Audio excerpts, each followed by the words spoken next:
Bandiaga, il y a beaucoup de personnes aujourd'hui, je pense que même dans les universités, dans les écoles, on essaie d'installer une certaine dichotomie entre le temporel et le spirituel, voulant les dissocier. Ouais. Or, dans l'approche de Mame Cheikh Ibrahima Fall, lui, il montre tout simplement que les deux doivent aller ensemble. Oui, mais effectivement, vous savez, on ne peut pas parler de Mame Cheikh Ibrahima Fall sans évoquer son Cheikh Ahmadou Bamba.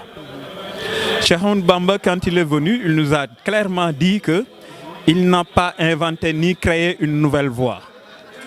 Il ne fait que revivifier la voie de l'islam, cette voie-là que le prophète Mohammed nous avait amenée, la sunna prophétique. Et compte tenu de ce fait-là, Mame Cheikh Ibrahima Fall, qui est l'exemple du musulman accompli, du véritable aspirant, ne peut que respecter les principes de la sunna. Et on sait que parmi les enseignements de la sunna, les enseignements du prophète, il n'y a pas de distinction possible entre la temporalité et la spiritualité. Voilà. C'est deux choses qui vont de pair. C'est pourquoi Cheikh Ahmadou Bamba nous dit il faut prendre garde de ce que vous mangez. Parce que de ce que vous mangez dépend vos actes, de votre action. Vos actes dépendent de la laïcité ou de l'illicité de ce que vous acquérez. Et Dieu lui-même nous dit que tous les biens qui vont passer par vos mains feront l'objet de compte. Vous allez rendre compte. Et Mame Cheikh nous dit il faut régler ce problème-là de la laïcité, voilà, de la pureté de l'acquisition pour pouvoir aller à la quête de l'agrément divin. Parce qu'on ne peut pas avoir l'agrément divin sans pouvoir s'assurer que ce que l'on investit dans la voie de Dieu est d'origine pure et licite. Voilà. C'est pourquoi, si vous voyez Mame Cheikh Ibrahima Fall, ses premiers investissements, c'était des investissements de production agricole. La terre ne ment pas et la terre est saine et pure. Le commerce, le prophète lui-même, il a été commerçant. On nous dit que Mame Cheikh Ibrahima Fall avait plus de 50 boutiques du temps où il était à Saint-Louis. Il a acheté à ses talibés de Guet Ndar des pirogues pour qu'ils aillent pêcher. La pêche également, c'est des produits de la nature. Donc tout ça, c'est des pistes de production qui permettent aux travailleurs quand même de gagner sa vie en respectant les principes de pureté, de laïcité. Quand on parle de laïcité, la charia même intervient parce que c'est la charia qui édicte ce qui est licite et ce qui est illicite. Et quand les gens disent que Mame Cheikh Ibrahima Fall c'est un inculte qui ne se préoccupe pas de charia, c'est parce qu'ils méconnaissent la personne de Mame Cheikh Ibrahima Fall. Tout dans les actes et les enseignements de Mame Cheikh Ibrahima Fall sont conformes à la sunna et à la charia. Il faut que les gens fassent des recherches pour en connaître davantage sur la personne. Et je pense que c'est le sens qu'a voulu donner à travers cette fête du travail-là, chez Cheikh Khadim. Et justement, en suivant ce raisonnement, Mame Cheikh Ibrahima Fall n'appelle pas seulement au travail en fait, mais il appelle à un travail basé sur justement ce qu'a dit tout à l'heure Latir, sur le makarim al-akhla. C'est-à-dire ce travail-là doit être sous-tendu par des valeurs, par une éthique et une haute morale qui permettra justement à l'aspirant, à partir de ce travail, d'atteindre la perfection divine et la proximité d'Allah. Mais exactement. C'est-à-dire que le makarim al-akhla, qui veut dire tout simplement les bons comportements et les nobles comportements, ne peuvent se voir, ne peuvent être réels que quand ce makarim al-akhla est basé sur des valeurs dont, en premier lieu, la crainte révérentielle de Dieu. Si on met en rapport cette valeur-là au travail, vous vous rendez compte que les malversations-là qu'on évoque tout le temps dans le cadre des travails, qu'on ait à occuper des fonctions publiques comme privées, c'est par manque de crainte révérentielle de Dieu que les gens sont amenés à peut-être détourner, à faire des choses qui ne sont pas du tout conformes avec les enseignements et le comportement d'un bon musulman. Et au-delà de ça également, quand on a la crainte et la foi en Dieu, on se préoccupe de son comportement. On fait attention de ne pas transgresser la bienséance divine. Et pour ça, il faut que l'individu s'investisse de manière permanente dans ce que l'on appelle ici le grand djihad.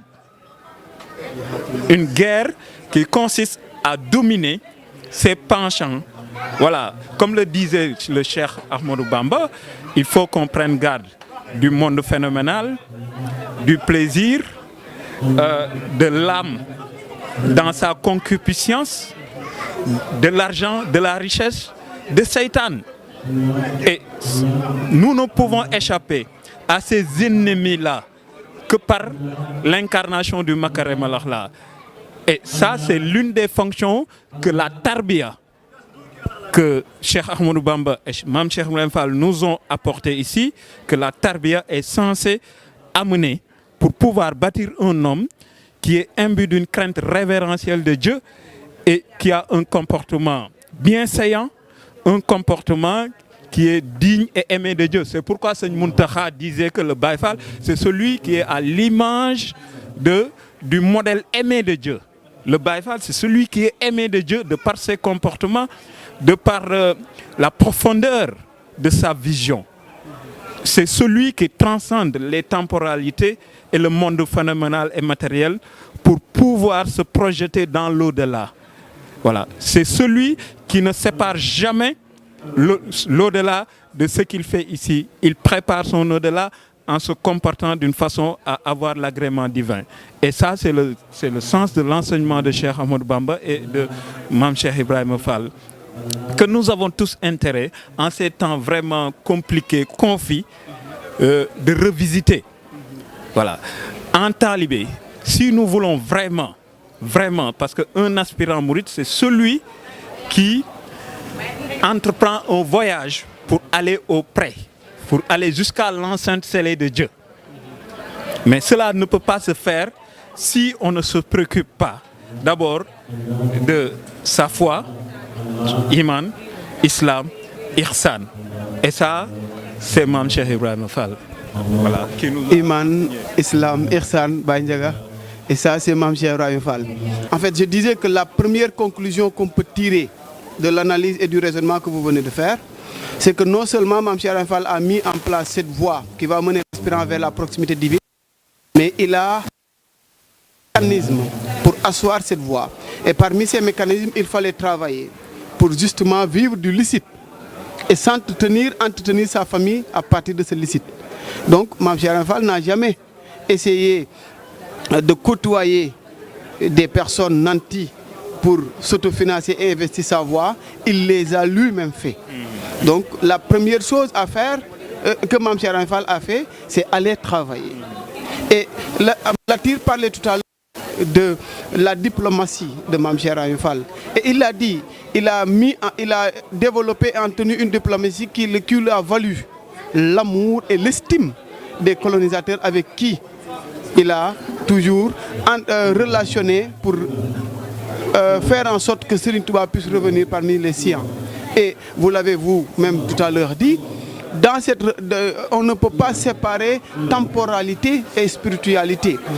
Donc, Mame Cheikh Ibrahima Fall, beaucoup de gens se trompent aujourd'hui autour de la perception qu'ils ont du Baye Fall, de la voix Baye Fall d'une manière générale. C'est parce que tout simplement, ils l'ont méconnu.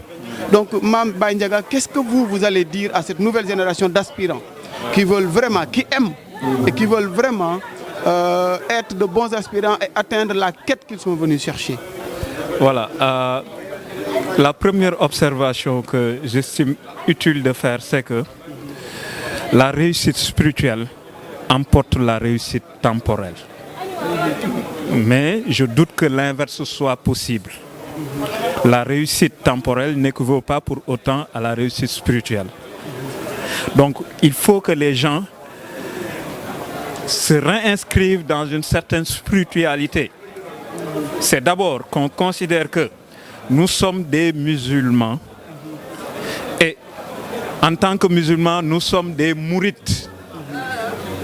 Et le plus grand des mourites, le modèle qui nous a été indiqué par le fondateur du mouridisme lui-même, c'est Mame Cheikh Ibrahima Fall.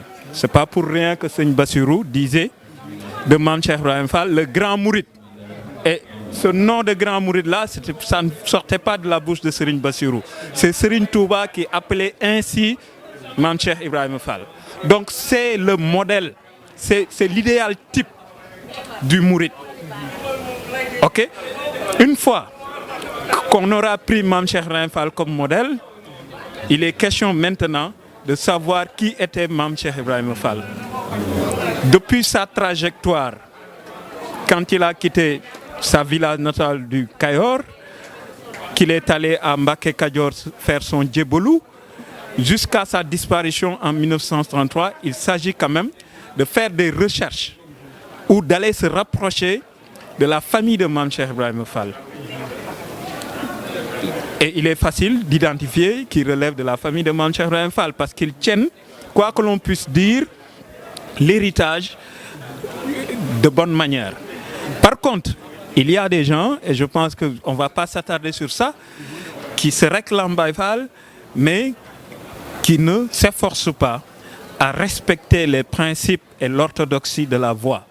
Ces gens-là, je les appelle à pouvoir regagner les rangs s'ils ne veulent pas être déçus de ce qu'ils vont avoir au détour de leur chemin. Le chemin que nous a tracé Mame Cheikh Ibrahima Fall, c'est un chemin très clair. Il nous l'a enseigné et il y a sa famille qui est là. Aujourd'hui, le khalife général Seigne Amdi Modou Mbenda, il est là. Il est sur le chemin que Mame Cheikh Ibrahima Fall a tracé et nous a laissé. Donc il faut se rapprocher de ces gens. Je voudrais également placer et lancer un appel aux intellectuels qui se distinguent d'un certain esprit critique. Je leur dis de ne surtout pas aller essayer de découvrir Mame Cheikh Ibrahima Fall à travers l'Internet. Il y a des chercheurs rigoureux, attitrés, qui connaissent la voie de Baye Fall, qui sont des références quand on veut en savoir sur Mame Cheikh Ibrahima Fall. D'abord, les sources de première main, de seconde main peut-être. Il y a Minanul Bahoul Khadim, dans lequel Serigne Bassirou a évoqué Mame Cheikh Ibrahima Fall. Serigne Modou Ablaye Fall également a, voilà, effectivement, un ouvrage qui revient à travers les contemporains de Mame Cheikh Ibrahima Fall sur les dires de Mame Cheikh Ibrahima Fall. Il y a également Serigne Babacar Mbow, qui est un auteur de référence pour ce qui est question de la voie Baye Fall. Serigne Cheikh Ndigal également, il écrit énormément. Il y a également les conférences audio de Baye Ndiaga Diop, Baye Moustapha Seck et les émissions de Djebloul Mouride. Ce sont les références aujourd'hui pour qui veut en connaître sur la voie Baye Fall et sur Mame Cheikh Ibrahima Fall. Et qu'on prenne garde quand même de ce que l'on raconte au détour des chemins et des événements. Il faut aller à la source pour vraiment avoir une bonne information, une information fiable qui puisse nous éclairer et nous mettre sur le chemin que nous a tracé Mame Cheikh Ibrahima Fall, ce chemin dont nous sommes sûrs que c'est un chemin qui mène à Dieu. Ça ne fait l'ombre d'aucun doute. Celui qui arpente ce chemin-là et au bout du compte n'accède pas à Dieu, c'est parce qu'il aura dévié de ce chemin-là. Donc prenons garde de dévier en essayant d'être fidèles aux enseignements de Mame Cheikh Ibrahima Fall. C'est le message que je voudrais donner. Et puis également que tous ceux qui sont des disciples et des sympathisants de Mame Cheikh Ibrahima Fall puissent quand même se fédérer, créer des réseaux pour développer la recherche et peut-être essayer d'expérimenter les enseignements de Mame Cheikh Ibrahima Fall dans les divers domaines de compétences. Et ça, c'est fondamental parce que Mame Cheikh Ibrahima Fall, c'est un vivier. Et j'ai l'habitude de dire qu'en Mame Cheikh Ibrahima Fall, il y a à boire et à manger. Il y a une pensée philosophique, il y a une pensée soufie, il y a une pensée économique, il y a une pensée politique, il y a une pensée sociale, une pensée culturelle. Voilà. Donc j'en appelle aux uns et des autres qu'on puisse, parce que nous sommes dans un tournant où nous autres Africains, nous avons besoin quand même de nous réinventer en partant de ce que nous avons d'endogène. Et parmi les modèles endogènes, en premier lieu, pour ce qui est du Sénégal et du reste de l'Afrique, citons Cheikh Ahmadou Bamba et Mame Cheikh Ibrahim Fall. Voilà, donc c'est ce que j'avais à dire. Et le développement est avant tout endogène, s'appuyer sur ce qu'on a pour ensuite s'ouvrir à l'extérieur. C'est intarissable dans tous les domaines de la vie. Et de sa naissance jusqu'à sa disparition en 1930, il a cessé à l'humanité la voie la meilleure pour atteindre. Donc, Djeredjef Baye Ndiaga Diouf, et vous l'avez dit, lui-même il l'a toujours dit, je suis la voie, la référence et la frontière de la voie mouride. Celui qui s'égare, c'est détourné. Celui qui n'est pas arrivé jusqu'à moi, n'a pas fait les actes ni la marche nécessaire pour arriver vers moi. Kon mbokk talibé yi lii la andiloon ci position Moukhaddamatoul Khidma ànd Baye Ndiaga Diouf ak Baye Latir, donc ñu duggaat ci biir xoolaat liggéey bi woy jërëjëf Baye Ndiaga jërëjëf.